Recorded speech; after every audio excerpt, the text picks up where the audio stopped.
think everybody has myths about money, right? And what I view my job is holding up in the light your myths about money. So what do I mean by myths about money? So let me give you an example. So my dad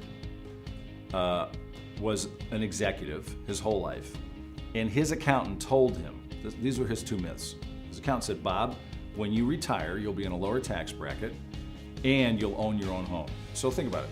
Those are two of the biggest myths in America. You know, most people work, they pay their mortgage so they can own their home, and they believe when they retire, 65, 62, they'll be in a lower tax bracket and life will be easier. So here's my dad, works his whole career, he's an executive, makes a 6-figure income, retires at 68. When he retires, who comes in the White House in 1992? But Bill Clinton. What does Bill Clinton do? The marginal tax bracket raises it. My father's making a 6-figure income before he retires. He's got enough money to generate a 6-figure income after he retires. He's now in a higher tax bracket. There goes myth number one. Now I know some people are thinking, oh yeah, but he makes 6 figures. What about if I only make 30, 40, or 50,000? It's the same thing. You have a myth about money. Then my pop moves to Florida. Why? Because he loves golf.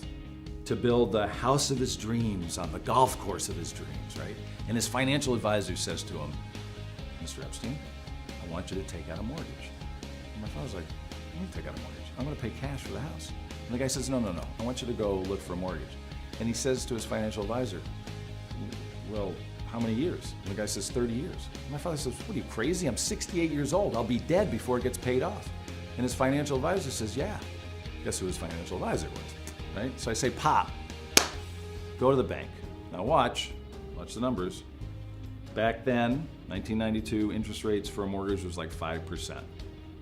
So my dad was gonna pay $500,000 for this house so he wouldn't have a mortgage payment. Goes to the bank, he can borrow money at 5%. He's almost in a 50% tax bracket. The net cost to borrow the money is what? 3%. Because Uncle Sam is going to let you deduct the interest on the mortgage for the first 15 years, which is the majority of what's left of his life.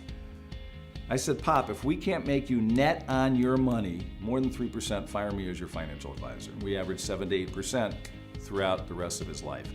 What's the moral of the story? Why do you want to be tied all this money in a house? You want to use the money that you have to pay for all the things you desire to do. Now in this country, owning your home is sacred.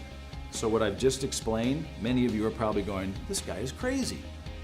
But it's all about how are you going to utilize your money. So you have to think about money as a utility. It's your own electric company. It's going to generate energy. It's either going to generate good energy or bad energy. When you're paying for a house, you're paying for a dead asset. Got it?